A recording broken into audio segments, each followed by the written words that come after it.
A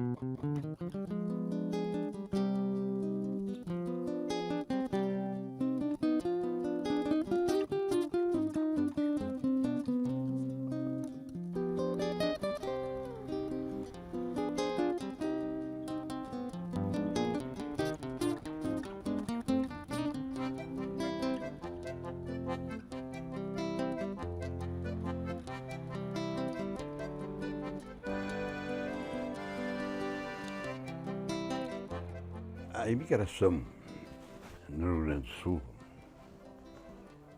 foram principalmente de italianos e alemães. Os alemães vieram primeiro, em 1825, e os italianos vieram 50 anos depois, 1975. Por isso que os alemães chegaram aqui e pegaram as melhores áreas, as beiras do rio. Os italianos já tiveram que subir morro e descer morro na zona da Serra, como é Caxias. Os descendentes meus, os meus ascendentes, vieram do Líbano. Eu nasci em Caxias. Era uma criança muito doente, até os 2 anos de idade, e contam que eu vivia com a vela na mão, moro ou não moro, tinha um problema de intestino.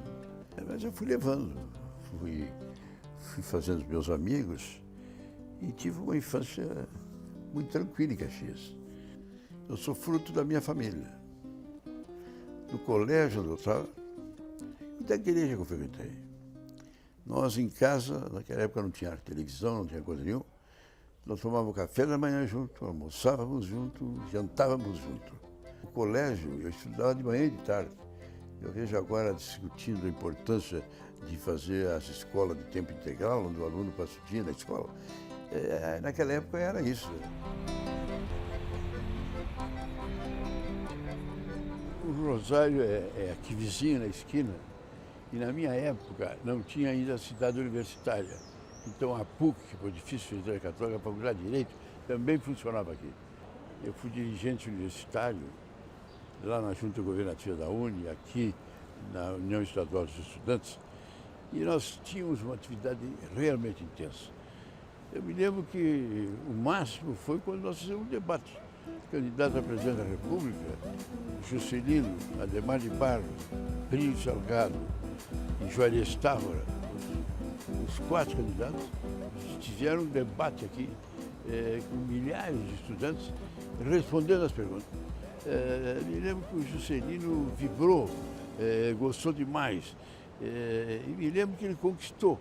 Todos se saíram bem, mal, etc. e tal, mas ele, ali naquele debate, ele conquistou um estado.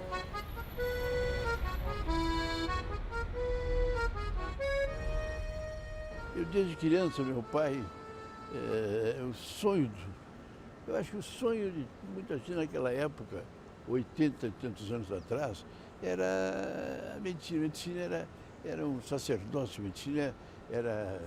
Lá em Caxias nós tínhamos 2 médicos, quando eles passavam a gente se reverenciava para ele. E o meu pai era apaixonado por tirar medicina. E eu me preparei para a medicina, na época do pré-vestibular eu não tirei o curso que preparava para direito, eu tirei o científico que era de da medicina. Na hora de fazer o vestibular, o irmão Otão, reitor da Pontifícia Universidade Católica, que era diretor do Rosário, foi lá e me disse: meu pai, ele não pode, ele tem que ir para o direito. A inclinação dele, eu tinha uma vida acadêmica muito intensa, fui presidente do Grêmio Estudantil Rosariense, fui presidente da Junta Governativa da UNE, tive uma atividade intensa nesse sentido. E o irmão Otão convenceu meu pai de que eu devia ser advogado e queria fundar direito. A Pontifícia Universidade Católica do Rio Grande do Sul é obra do irmão Otão. Ele pegou o Colégio Rosário, que tinha ali, anexo ao Colégio Rosário, a sala do Colégio Rosário era ocupada pela Pontifícia Universidade Católica. Ele criou um parque universitário, uma cidade universitária, das mais modernas do Brasil. Ele fez, lutou, trabalhou, se arrebentou. O irmão Otão, eu diria que é uma das pessoas que eu conheci que influenciou na minha vida. Que eu estava no ginásio e ele era diretor do ginásio. Eu fui para o científico, ele era diretor científico. Eu fui para a faculdade de Direito, ele era reitor da universidade. Então, ele foi um carinho por mim, ele foi quase um segundo pai que eu tive. É interessante salientar que uma das partes que ele viveu foi exatamente no momento da ditadura. Naquela época de 64, que uma das coisas mais tristes que a ditadura fez foi exatamente o 477. O decreto 477 era um decreto que a pena era proibir o aluno de estudar. Então, o aluno que parecia fazer uma agitação, entre aspas, falando contra a ditadura, qualquer tipo de movimentação, era punido. Fora da faculdade, e durante 10 anos, 5 anos, não podia estudar. É a única pena que eu me lembro no mundo onde a pena para o estudante foi não poder estudar.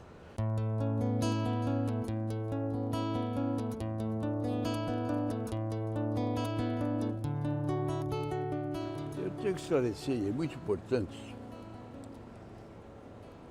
que a grande influência na minha vida, que norteou a minha vida, foi o fato de, quando jovem,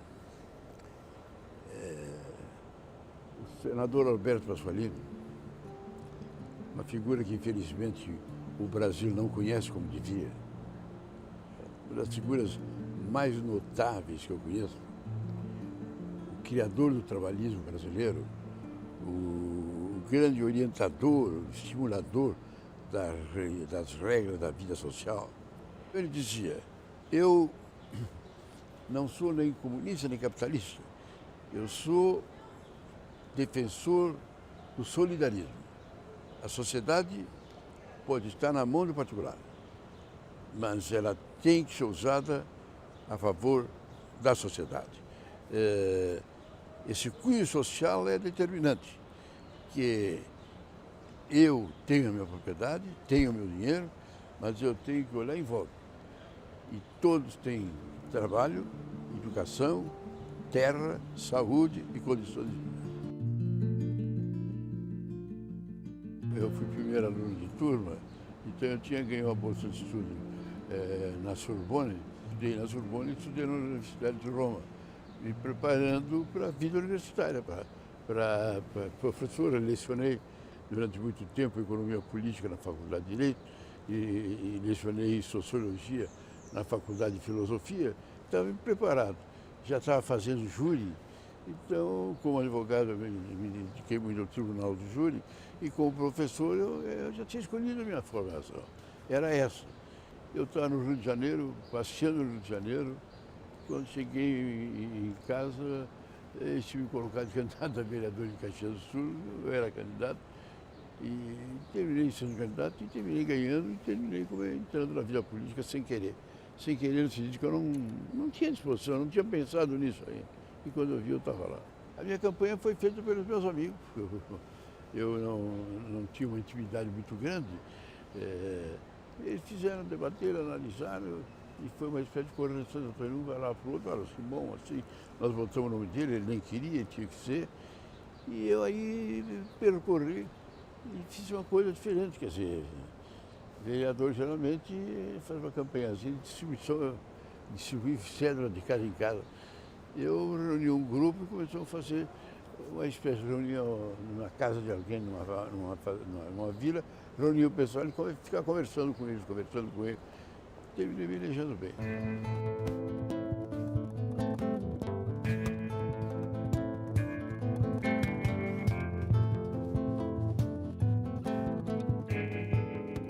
De repente eu era deputado de um ano e veio o golpe de 64.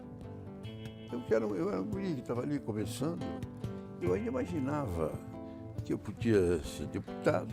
Eu tinha meu escritório de advocacia e lecionava. No primeiro ano eu fiz isso. Diminuí o número de aulas, diminuí minha atividade no escritório de advocacia, fiquei mais com a parte dos júris, dos crimes, mas fui levando aquilo. Mas um ano depois veio a ditadura. E ali no Rio Grande do Sul ela foi dramática. Caçaram, prenderam, era uma limpa geral. Os grandes líderes, os grandes nomes, o Janco, o Brizola, o Sixto Euser, homens notáveis, de primeira grandeza, todos foram caçados. Quer dizer, todo o comando do velho PTB, o comando na Assembleia Legislativa, no Congresso Nacional, o Jango era presidente da República, ele era presidente nosso do PTB do Rio Grande do Sul.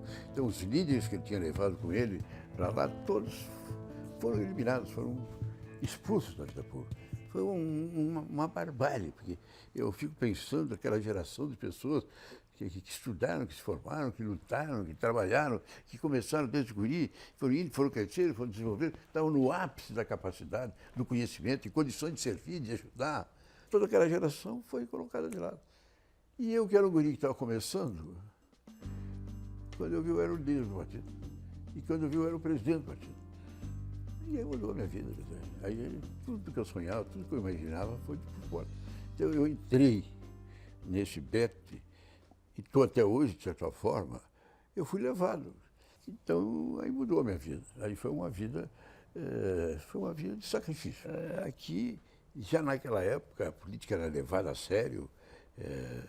E apesar de todas as cassações, de todas as violências, o partido que continuou, porque em muitos estados as pessoas ou desapareceram, se apagaram ou foram para casa. Ou ficaram amortecidas, esperando uma hora melhor para botar a cara de fora. Nós não, nossa luta foi constante e permanente. O doutor João Goulart era vice-presidente da República. O Jânio tinha sido eleito herói, era um herói. O povo era apaixonado por ele. Ele com aquele casaco velho, desleixado, ele tirava um pó. No meio do comício vinha um cara que fazia um sanduíche, ele comia um cachorro quente. Então, era uma figura e não tinha televisão. Quer dizer, então, a figura dele era uma figura fantástica. Ganhou a eleição, todo mundo esperando. 7 meses depois renuncia e o João era o vice. O João Goulart ficou na presidência, deram a presidência para ele, mas tiraram os poderes foram entregues ao Tancredo como primeiro-ministro. E aí foi desenvolvendo. No segundo ano do governo, o Jango conseguiu fazer uma mobilização da sociedade, foi feito um plebiscito e ganhou o presidencialismo. E ele assumiu como presidente. Como presidente, ele é interessante, fez um governo, ministério de de grande gabarito, começou a se falar em reformas, em mudanças da sociedade, etc. e tal. Mas aí, na mesma hora, os militares, a igreja, a grande mídia, a grande imprensa, a burguesia empresarial, se uniu todo num movimento fantástico que levou à queda do João. A meta do MDB, seu objetivo número 1, é a restauração da normalidade democrática no Brasil. Por normalidade democrática, a oposição entende o exercício pelos homens, mulheres e moços deste país do direito de escolher pelo voto direto o governo de seu presidente da República, dos governadores dos estados, dos prefeitos, inclusive das capitais, senadores, deputados federais e estaduais e vereadores. O MDB está de olho em tudo. Então nós fizemos uma coisa muito importante. Nós organizamos aqui em Porto Alegre um congresso das lideranças da oposição, basicamente o MDB. Doutor Ulisses, doutor Tancredo, o Teotônio Vilela, o Mário Covas, o Franco Montoro, os grandes nomes da oposição vieram aqui. E fizemos um longo debate. Debatemos tudo, tinha que ser, lava uma roupa.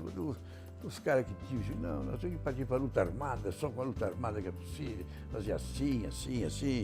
Outros diziam, nós temos que extinguir o MDB só está atrapalhando, deixar o povo fazer, e o povo vai encontrar o seu rumo, vai encontrar o seu caminho. Não, nós temos que fazer uma milícia popular, temos que armar o povo se preparando, e o povo vai se armando, aquele grupo de 11, como o Isola falava, vão fazendo e vão abandonando. As discussões eram todas assim.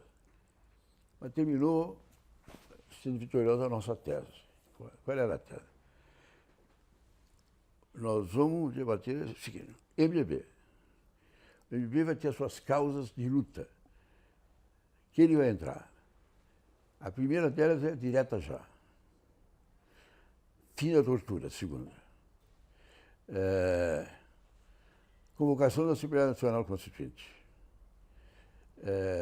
Liberdade de imprensa. Anistia Constituinte, direta já, liberdade de imprensa. A primeira delas vai ser a direta já. Foi aprovada.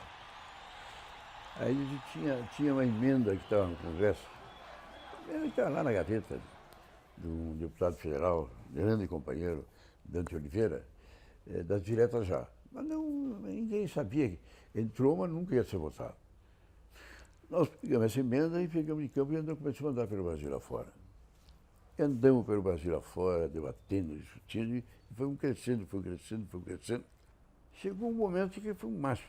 Foi no dia dia 25 de janeiro, dia do aniversário da cidade de São Paulo. O Montoro, governador, organizou uma reunião, teve um mar de gente. Braços erguidos, eleições diretas! Eleições diretas! Que beleza, mais de 400 mil pessoas. Encerra esta participação para mais de 400 mil pessoas na Praça da Sé. O governador Franco Montoro. Meus amigos, há pouco me perguntavam 300 mil, 400 mil pessoas. A resposta é outra. Aqui estão presentes 130 milhões de brasileiros falando por vocês. Era assim, realmente um mar de gente. Isso que até antes os caras não iam para a rua. Que para a rua era apanhar. Mas da maneira que a gente ia tranquilo, sim, quer dizer, os caras não podiam fazer nada. São Paulo, um mar de gente, uma maravilha de uma reunião. Dia 25, domingo, aniversário da cidade de São Paulo. A Prefeitura de São Paulo fez festa ali. Lá na Praça tal tocava a orquestra sinfônica, lá na outra tinha um balé infantil, lá na outra tinha um negócio não sei o quê. O Jornal Nacional só deu as festinhas da capital de São Paulo. Isso causou uma revolta no Brasil inteiro, que começaram a quebrar as caminhonetes da Globo e a sede da Globo por todo o Brasil. O negócio originou um movimento tão interessante que dizem que a época se ficou sabendo que o doutor, o diretor-presidente do Globo reuniu o doutor Roberto Marinho, a direção, e chegaram à seguinte conclusão. Nós somos a favor da revolução, eles chamavam de revolução, somos a favor, defendemos, mas não podemos inaugurar os fatos. As coisas que estão acontecendo nós temos que publicar, porque caso contrário vamos cair no ridículo e não vamos ser levados a sério. E a partir do dia seguinte começaram a publicar. Aí sim, aí foi um mar de gente, crescendo. E na hora da votação ia passar a emenda da Constituinte, a emenda direta já. Não passou porque o governo baixou uma medida provisória de última hora, complicando a votação, cercaram o Congresso Nacional, impedindo um número de deputados e senadores entrassem lá dentro, e faltaram 8 votos para conseguir os 2/3 necessários. A campanha do PMDB arrebatou todo o Brasil através de Tancredo Neves. A ditadura estava com seus dias contados. Tancredo e Sarney derrubaram o regime com seu próprio instrumento de manutenção, o Colégio Eleitoral. Aí foi o doutor Ulisses ministro. E o doutor Tancredo. Nós vamos para o Colégio Eleitoral. Isso foi um impacto muito grande, porque nós éramos contra o Colégio Eleitoral. O Colégio Eleitoral era o símbolo da ditadura. O que era o Colégio Eleitoral? O Congresso se reunia, em lugar do povo, escolhia o candidato. E tinha que escolher aquele candidato escolhido pelo partido. Então, o da Arena era majoritário, escolhia, e quem era da Arena tinha que votar no da Arena. No início foi uma briga muito difícil, mas terminamos topando. Um momento emocionante, épico, Nós tínhamos, de certa forma, no MDB, a seguinte teoria: se a eleição fosse direta, o candidato era o Dr. Ulisses, que era o senhor direto. O Dr. Ulisses foi o grande nome, o grande líder, a grande bandeira do Brasil era o Dr. Ulisses. Mas exatamente por isso, por ser o grande chefe da oposição, por ter dito desaforo, nome feio dos generais presidentes, essa coisa toda, ele estava muito marcado. E aí então tinha o Dr. Tancredo, que também era um líder da oposição, um grande nome, mas o estilo dele era mais democrata, era o PSD, tinha o PSD mineiro, era mais acessível. E foi com ele que se permitiu, jamais haveria uma aliança. O Dr. Ulisses nunca toparia uma aliança com o Sarney de vice. O Sarney era o presidente da Arena, saiu da presidência da Arena para ser candidato a vice do MDB. Aí o Dr. Tancredo foi candidato, ganhamos a eleição de uma maneira espetacular, uma bonita eleição. O colégio explodiu, se implantou a democracia, o ambiente foi de liberdade, as Forças Armadas saíram, reconheceram a derrota. A grande vitória, foi uma epopeia. Infelizmente, parece que todo mundo diz que Deus é brasileiro, mas ele pode ser brasileiro, mas ele judia da gente. De repente, um telefone urgente. O doutor Luiz está chamando gente para ir para o hospital de base. O doutor Tancredo tinha baixado o hospital, uma dor insuportável, e o diagnóstico era aquele que ele tinha que ser operado imediatamente. Opera, não opera, e ele não queria se operar de jeito nenhum. Ele pedia, por amor de Deus, eu tomo posse, depois pode me fazer, me matar, o que quiser, mas eu quero tomar posse. O Figueiredo realmente dizia que para o Sarney ele não dava posse, então tinha esse. Então foi uma noite dramática, uma coisa que não dá para imaginar o que nós vivemos aquela noite. Num quarto da dependência fechada estava o Tancredo com os médicos, a gente dele, e no quarto do lado de cá, estava o doutor Ulisses, e nós todos discutindo o que faz e o que não faz. Foi aí que veio o Sarney com o general ministro da guerra, o general Leônidas Pires Gonçalves. E aí o doutor disse, o que fizemos? E ele, fardado, tira do bolso da Constituição e lê o artigo. Compete ao vice-presidente assumir a presidência nos seus doença, mortes, saúde, licença, viagem, férias.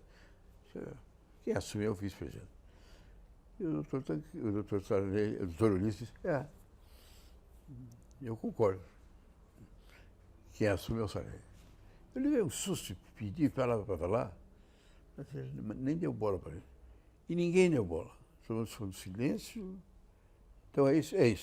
E aí saiu o Sarney e o general Leônidas. E ficamos nós. Quando ficamos nós, todo mundo olhou para o Ulisses e o Ulisses olhou para mim. Ô Pedro, o que você quer fazer? Mas nós não estamos há 3 meses organizando o esquema, montando o esquema para nós tomar posse. Tu lá no Rio Grande do Sul não armou quem é o general que vai ser comandante do terceiro exército no lugar do que está lá? Quais são as pessoas que vão ocupar as diversas repartições, os diversos segmentos, para garantir a posse? Mas nós não estamos fazendo isso. Nós não decidimos que o pessoal nosso, ligado ao Itamaraty, ligado com a gente, vai para o Palácio para pegar as posições da Casa Civil, que eles vão. Nós estamos todo mundo preparado. E quem que é o comando disso todo? Não, Leônidas? O ministro não é ele que fez tudo isso? Agora o cara chega aqui. É o Sarney. Ele diz, não, é o Ulisses. Ele vai dizer, então por que não eu? Ele vai dar uma confusão? Eu não dou confusão, eu digo que sou eu e sou eu. Então tem que ser. E foi o que aconteceu. Assumiu o Sarney e foi um dia muito triste. Muito triste aquele. Prometo manter, defender, cumprir a Constituição, observar as leis, promover o bem geral do povo brasileiro sustentar a união, a integridade e a independência do Brasil.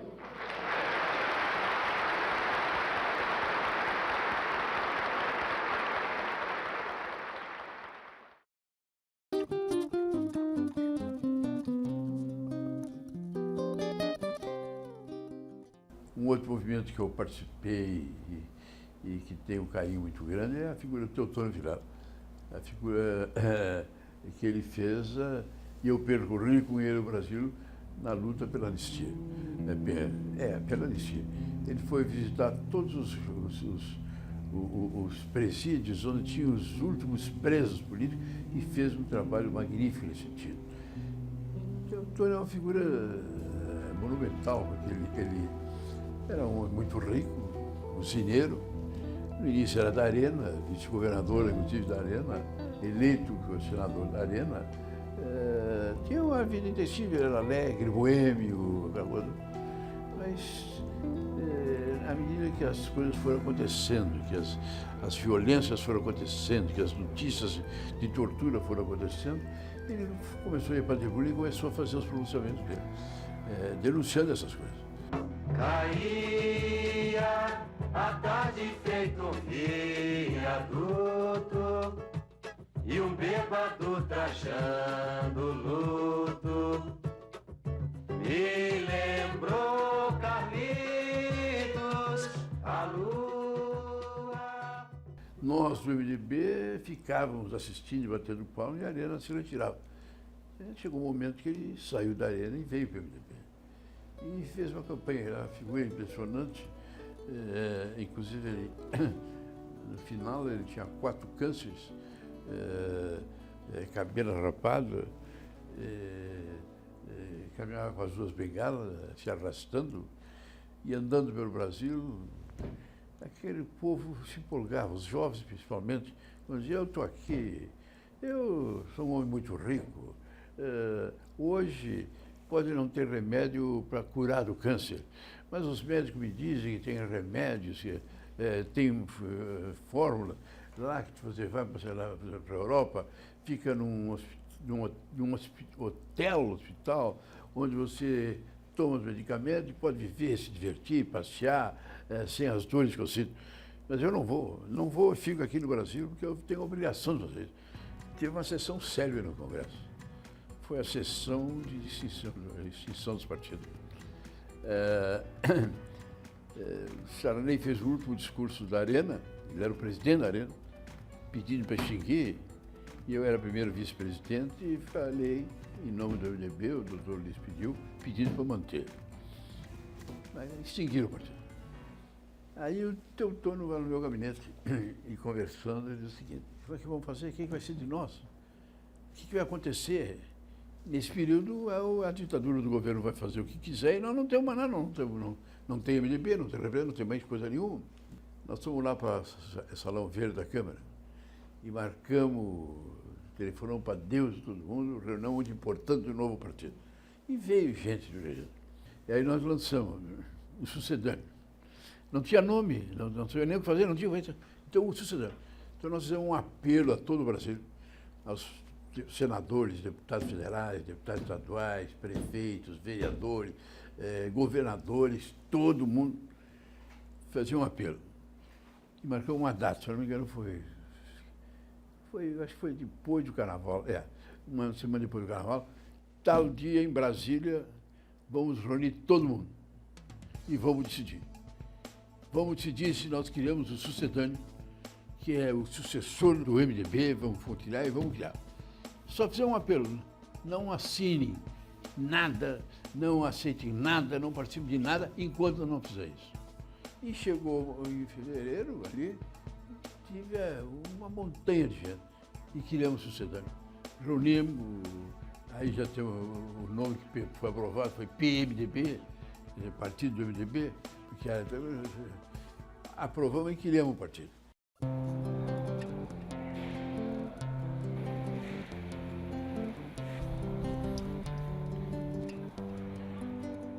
A candidatura que eu ganhei em 1986, ela veio num momento dramático na minha vida. nós estávamos na luta pela candidatura do Dr. Tancredo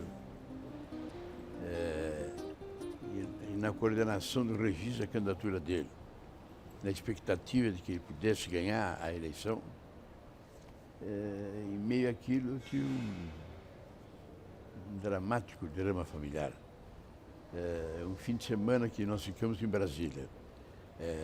Em Brasília, para cuidar do registro da candidatura do Tancredo, porque a candidatura era registrada perante a mesa do Senado. E a mesa do Senado era da Arena, dominada pela Arena.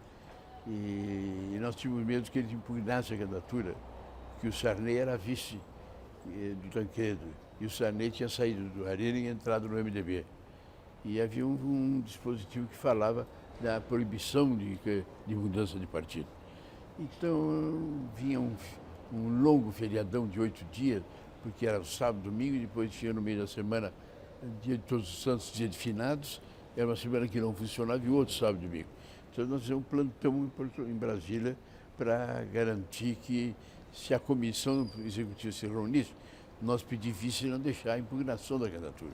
Porque se impugnasse a manchete de que ela foi impugnada, assustaria os deputados e senadores e terminariam não votando em nós.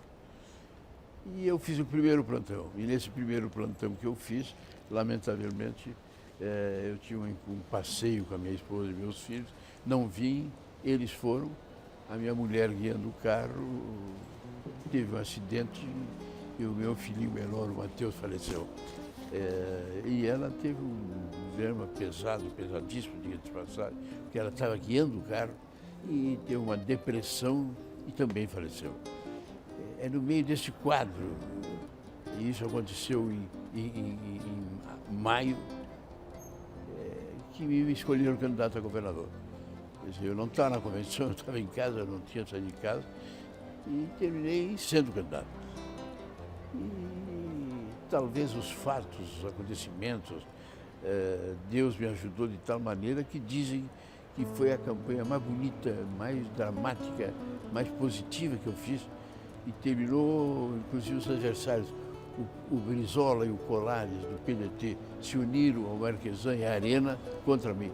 Quer dizer, isso até irritou a opinião pública. E isso fez com que a campanha tivesse uma empolgação fora do comum e foi uma grande vitória. Uma coisa que não me dava para acreditar, eu fui governador, pela primeira vez no Rio Grande do Sul, no resto do Brasil, não teve fotografia do governador. O governador não. Eu fiz um quadro. Se você olhar o mapa do Rio Grande do Sul, ele tem a configuração de um coração. O mapa do Rio Grande do Sul é um coração. Então eu fiz um mapa configurado com coração, leve o Rio Grande no peito. E todo mundo lá onde se botava a fotografia do governador tinha que botar isso. Então foi esse estilo de governo que nós fizemos, que nós desenvolvemos e que nós debatemos. Ao lado disso, nós tivemos um sentido muito forte de debate a questão a nível nacional. O Rio Grande do Sul, com Santa Catarina, com o Paraná, com outros estados, desenvolvemos uma atividade muito intensa. Numa época que foi uma época bonita, porque o governo federal estava fazendo a Assembleia Nacional Constituinte. E eu até fiquei magoado, porque eu fui parlamentar a vida inteira e exatamente no ano mais importante, que era da Constituinte, eu estava fora. Domingo eu pegava o avião, ia lá e passava o domingo lá na casa do Dr. Ulisses, que ele era o presidente da Constituinte, e domingo se reuniu todo mundo para discutir o que era, o que não era, e eu aí desenvolvi a minha atividade. E vou levar até o fim, custe o que custar, doa a quem doer. A bandeira da luta contra a corrupção. Quando eu voltei, eu cheguei ao Senado, que eu tinha ficado 8 anos antes, senador, tinha sido ministro da Agricultura, líder do MDB no Senado. Quando eu voltei, depois de ser governador, eu peguei um período realmente muito intenso. Quer dizer, peguei o Collor na presidência da República. E o Collor estava um governo dramático, duro, difícil, as posições dele, as decisões. Tinha lançado aquele plano Collor. O plano Collor foi uma desgraça total. Se falava muito em desvios e coisa que o valha. E a primeira coisa que eu fiquei ali, que eu quando fui entrar, eu estava coordenando a comissão de cassação do mandato do Collor. Foi uma vitória. É interessante que a gente tem que salientar agora. Apesar de, em primeiro lugar, a gente diz uma coisa que é interessante. É que houve um escândalo do Collor, da cassação do Collor. Mas o que está acontecendo agora com a Petrobras e com o Mensalão, perto disso, o que aconteceu no Collor era para julgado de pequenas causas. Porque é piada de contar, mas é a realidade. Se chamou a atenção que quando o Collor foi cassado o Collor, então marcaram a reunião para o Itamar assumir. Fomos falar com o Itamar, era uma quinta-feira. O Itamar não tomou providência, parece que ele estava rezando, não queria assumir. Não falou, não depôs, não disse nada, não queria nada, não recebia ninguém. Eu não me dou com ele, tinha rompido as relações, ele e o Collor. Eu não me dou com ele, não quero falar com ele, não quero nada. Quando fomos buscar, era para ele tomar posse ou quinta-feira de tarde ou sexta-feira de manhã. Não tomo. Só tomo posse semana que vem. Eu me lembro que uma vez, a coisa que foi ridícula, uma dançarina, até bonita, mas desconhecida, sem nome. E o Itamar estava no camarote, lá na frente, entrou no camarote e ficou do lado dele. E tiraram uma fotografia dela. Uma fotografia dela do lado do Itamar. O camarote é mais alto, o pessoal está ali embaixo.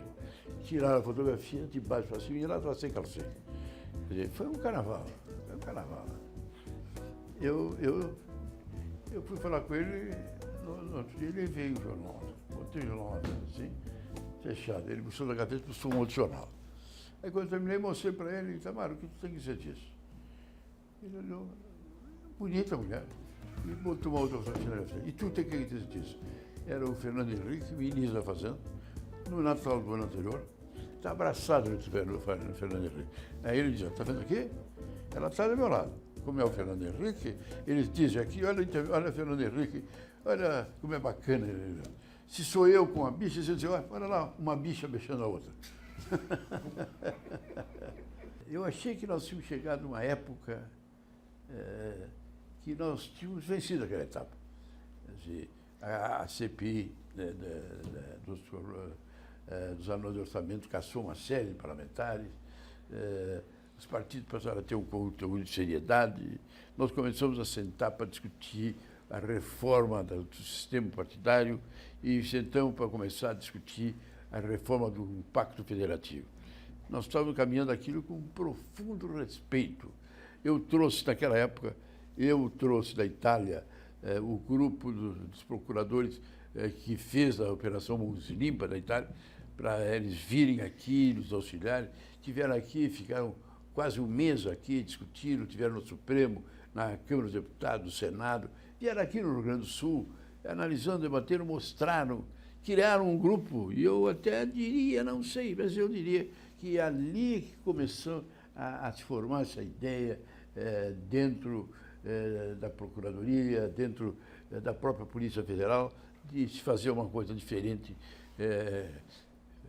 Tudo isso foi feito e eu achava que nós tínhamos entrado num bom caminho. Na hora que nós estamos lançando aqui, que nós estamos lançando uma caminhada que é de paz, não é de guerra. É de união do partido, não é de destruição. Mas também estamos dispostos a enfrentá-lo com as armas que vier. Nós damos a resposta.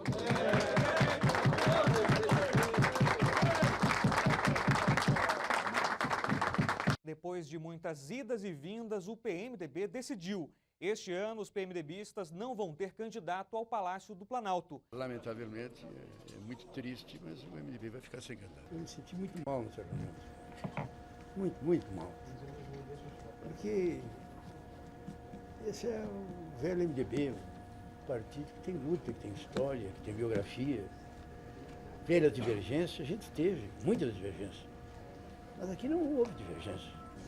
A gente não sente aqui um carinho pelo MDB, um afeto pelo MDB.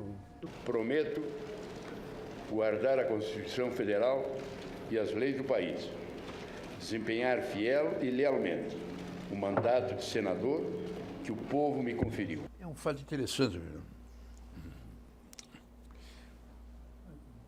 É que eu completei 85 anos. Eu completei 85 anos no dia 31 de janeiro, no dia que eu encerrava meu mandato. 60 anos de vida pouco. Então, isso com 2 anos de antecedência, eu fui preparando, dizendo que ia sair, preparei, me desliguei.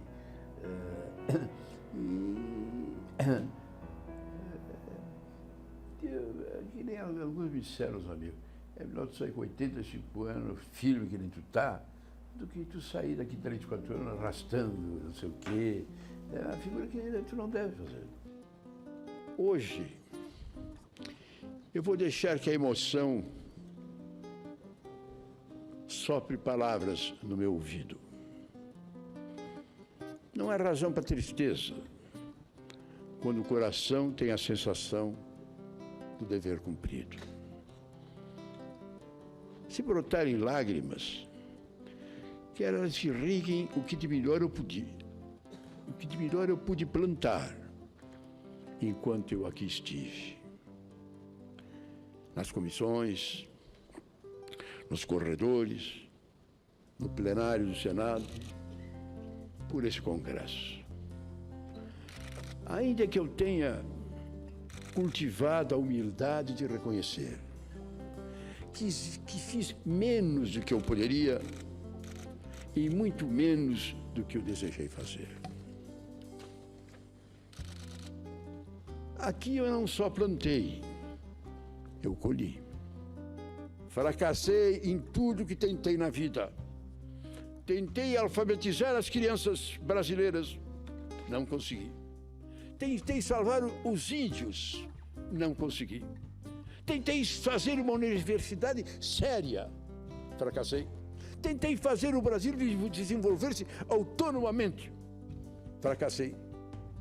Mas os fracassos são minhas vitórias.